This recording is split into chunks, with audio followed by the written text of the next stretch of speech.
Hello दोस्तों, कैसे हैं आप सब। आज की हमारी कहानी है बहू बेटी में फर्क। नमिता। ये दूध का गिलास कनिका के कमरे में दे आ। उसकी परीक्षाएं चल रही हैं, पिएगी तो पढ़ने में भी मन लगेगा। अपनी सास रचना जी की बात सुनकर नमिता अपना खाना छोड़कर पहले दूध देकर आ गई। वो अपने खाने की थाली से दोबारा खाना खाने लगी कि रचना जी बुदबुदाने लगी। सारा टाइम खाने में लगा देगी तो घर का बचा कुचा काम कब करेगी। खाना तो इतने आराम से खाती है जैसे कि अपने मायके में बैठी हो।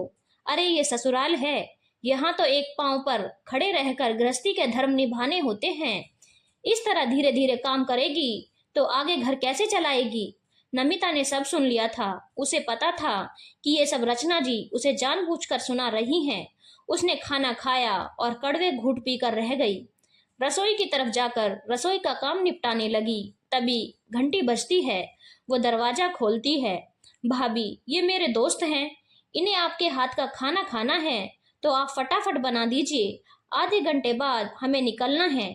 नमिता देखती रह गई। उसका देवर सौरभ अपने पास दोस्तों को लाया था और आधे घंटे में 6 लोगों का खाना बनाने में मुश्किल तो आएगी। उसने अपनी सास से कहा कि वे थोड़ी मदद कर दें, पर रचना जी अपने कमरे में चली गईं। नमिता ने जैसे तैसे करके फटाफट कुकर में दाल चढ़ाई, सूखी आलू प्याज की सब्जी बना दी और बूंदी का रायता बनाकर पापड़ अचार के साथ गर्मा गर्म पूड़ियां बना दी। शुक्र है 4 बर्नर वाली गैस ने समय तो बचा दिया और खाना भी बना दिया।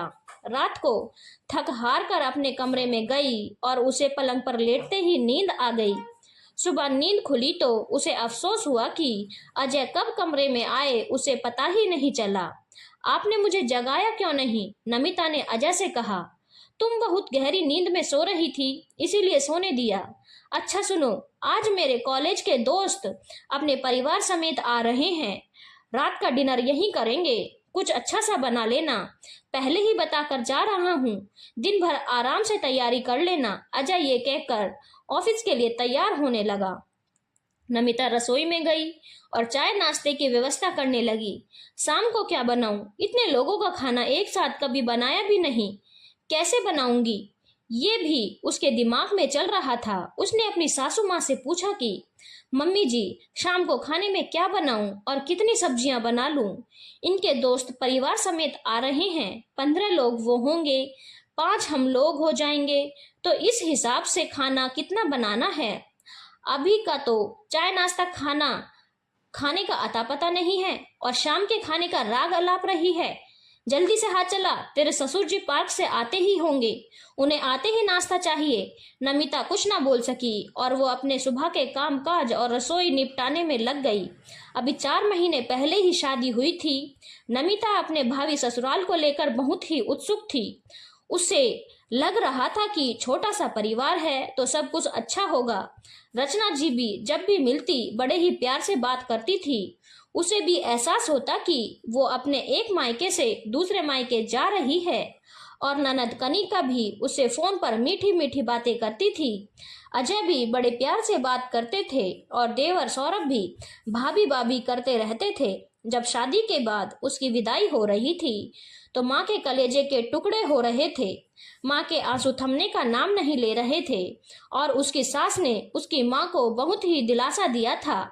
समधन जी, आप परवाह मत कीजिए, मैं इसे अपनी बेटी बनाकर ले जा रही हूँ। मेरी बेटी कनिका की तरह ही मैं नमिता को प्यार करूंगी और ममता दूंगी, आप बिल्कुल निश्चिंत रहिए।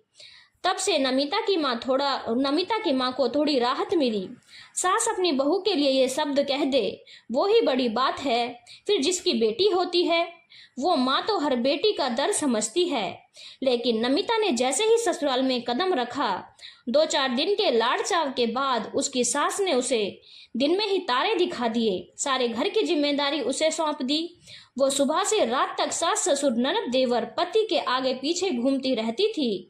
उसके आते ही रचना जी ने काम वाली भी हटा दी।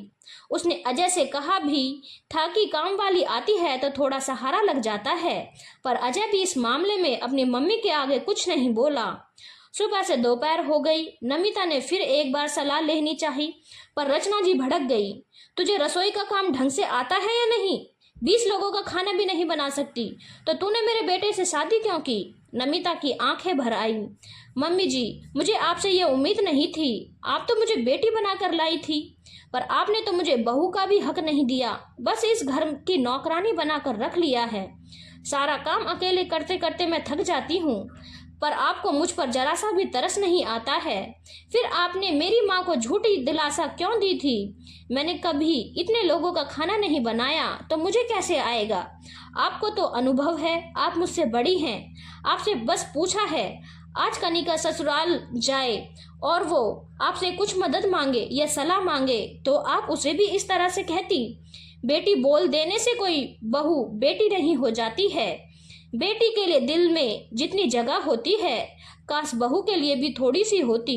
आपको बहू की परेशानी तकलीफों से कुछ मतलब नहीं है, उसे उसके हाल पर छोड़ दिया। मैं अकेली परेशान हो रही हूँ तो हो रही हूँ, पर आपको फर्क नहीं पड़ता। यह कहकर नमिता कमरे में चली गई। उसने अपने आंसू पोंछे और अपना मोबाइल निकाला, फटाफट सारा खाना होटल से ऑर्डर कर दिया। रचना जी ने रसोई में आकर देखा तक नहीं। शाम को होटल से खाना आ गया और पीछे पीछे अजय भी आ गया। ये क्या, इतना खाना किसने मंगवाया है? बिल देखकर अजय और रचना जी का सर चकरा गया। भैया, ये खाना डाइनिंग टेबल पर रख दीजिए, आते हुए कहा। तुम ये खाना वापस ले जाओ, इतना रुपया मैं खर्च नहीं करूंगा, अजय चिल्लाकर बोला। फिर अपने दोस्तों के परिवार वालों को क्या खिलाओगे? मैंने तो कुछ बनाया भी नहीं। फिर आगे जो भी करना है आप देख लीजिए, वो सब आते ही होंगे, नमिता मजबूती से बोली। अजय सकपका गया और रचना जी कुछ बोल नहीं पाई। नमिता ने सारा खाना घर के बर्तनों में खाली कर दिया और मेहमानों के आने के बाद परोस दिया। सब खाने की तारीफ कर रहे थे। अजय और रचना जी का चेहरा खाने का इतना बिल देखकर उतरा हुआ था। सब लोग खाना खाकर चले गए। फिर अजय ने अपना गुस्सा नमिता पर निकाला, लेकिन नमिता की बातों को सुनकर उसका गुस्सा शांत हो गया। मम्मी, आप तो इतना अच्छा खाना बनाती हो, 50 लोगों का भी खाना आपने बनाया है। आप नमिता को साग सब्जियों का थोड़ा अंदाजा दे देते तो आज होटल के खाने का इतना बिल नहीं आता। नमिता अभी इस घर की है, उसने कम से कम कैसे भी खाना मंगवा कर मेरे दोस्तों के सामने मेरी इज्जत तो रख ली, पर आपने तो बहू के आते ही घर की इज्जत और बजट की परवाह करना छोड़ दिया है। अपने बेटे की बात सुनकर रचना जी को अपनी गलती का एहसास हुआ और उन्होंने अपना अहम छोड़कर धीरे धीरे नमिता को बेटी की तरह अपनाना शुरू कर दिया। धन्यवाद दोस्तों। अगर आपको कहानी अच्छी लगी हो तो चैनल को लाइक, शेयर और सब्सक्राइब करना ना भूलें।